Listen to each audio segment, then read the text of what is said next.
Nous vivons dans une société où trouver sa place n'est plus garanti, où on est assigné à des nombres dès notre jeune âge, où on se donne cœurs et âme au régime. Un régime qui nous impose un chemin, une direction à prendre ou à laisser. Le sens de la liberté a perdu son objectivité, comme si la liberté pouvait être un critère pour se permettre n'importe quoi jusqu'à tolérer l'intolérable. Au nom du respect de la liberté, de celui qui vole, tue, viole et se drogue, la banalisation de la violence, de l'autorité et de toute forme de mal déstructure l'homme et la société. Nous vivons en pleine confusion des valeurs réelles.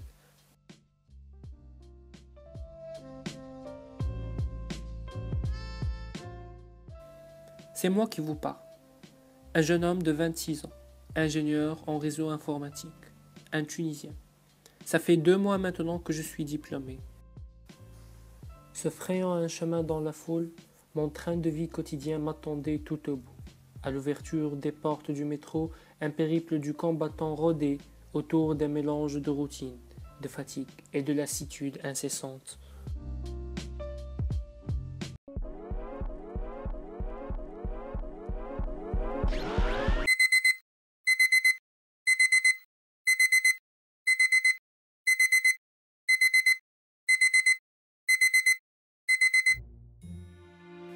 Imprégné de mon rituel de réveil matinal, je me suis attelé à prendre les nouvelles du monde qui m'entourait par le biais de mon smartphone, gadget électronique qui est ma principale occupation pendant l'énorme volume de temps libre que je subissais.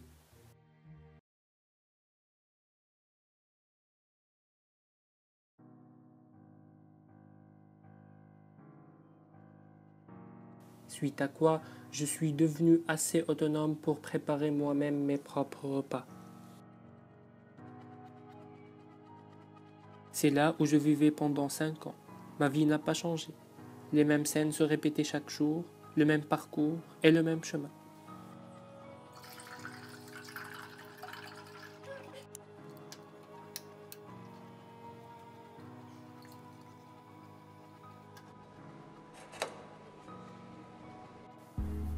Je pars pour un entretien d'embauche dans une firme bien connue.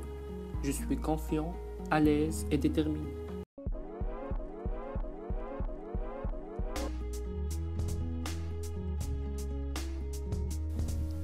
Mais j'ai peur.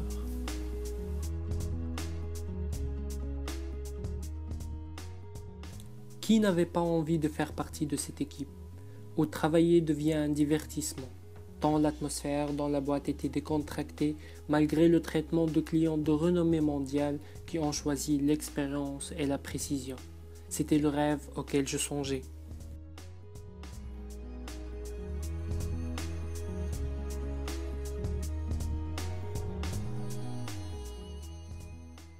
De nos jours, chacun est pris dans la turbulence des changements multiples, des adaptations constantes, des mutations téléguidées qui viennent souvent de nous, de personnages inconnus qui ignorent tout à fait nos pratiques quotidiennes.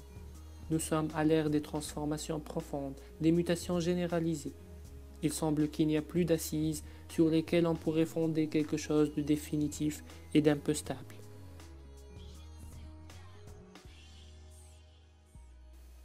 J'avais peur que cela m'arrive encore une fois, qu'on me voit que de l'extérieur, qu'on me traite comme ça, et qu'on m'arrache de mon humanité.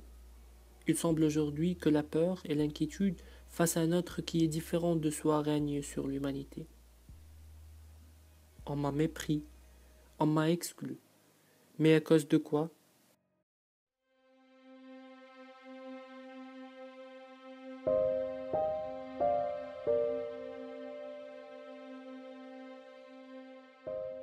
À cause de ma différence, car je suis un homme de couleur, mais j'en suis fier et je le serai toujours.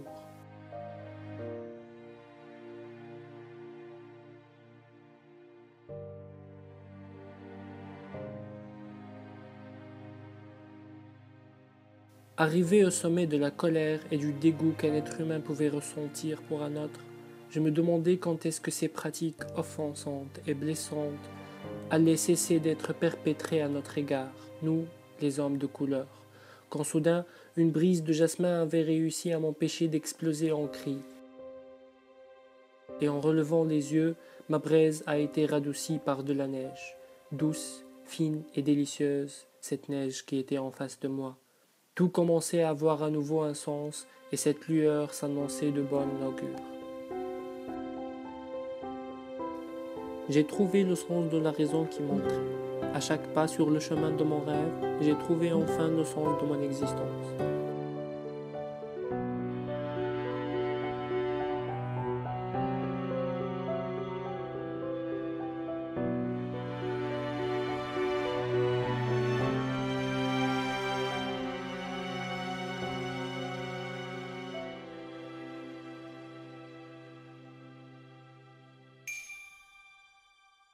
Je prends mon envol comme un militant qui n'oubliera jamais que même dans le ciel qui se voile, il y a toujours une étoile qui scintille et nous guide sur le chemin de nos rêves.